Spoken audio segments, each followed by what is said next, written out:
Paano di siya maging director ng PATA? Joke lang. Uy, bawal na mo agi diri, Bi. Bawal na mo agi diri. Kaya, tinadamay ako sa aking mga sangguniang kabataan. May live ba, no? Pakinggan natin ang mga mensahe ng ating mga bisita sa dalawang ito. Unahin ko natin ang pinakamalaking puso, ang tunay na naglilingkod sa mga kabataan, ang tunay na ang pinakakabataan na maglilasi, ang tunay na kabataan, Chairman!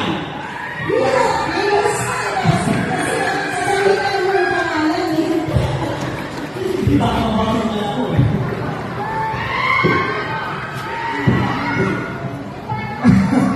Ayan, muli po ang wait, sabi!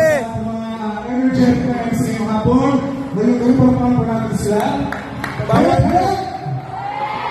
Baka makatulog na. Hep, hep! Ayan, muli po isang pagpalang gabi ang ating handog sa lahat po ng kabataan ng Bagong Silang.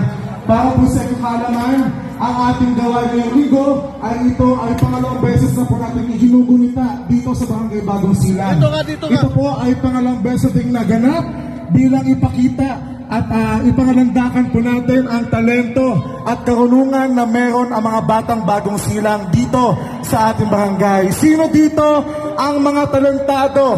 Pakitaas na ang kamay. Ayan, mga talentado kayo lahat. Muli po, nandito rin po ang Sangguniang Kabataan ng Bagong Silang upang patuloy pong suportahan, pagkaisahin at mas bigyan pa ng boses at pagpapatibay ang Sangguniang Kabataan dito sa Barangay Bagong Silang. Maliban doon, pinapasalamatan din po natin ang ating butihing kapitan. Palakpakan po natin, punong Barangay Joel S. Bacolod. Naku, medyo mahina. Palakpakan po natin, Kapitan Joel S. Bacolod.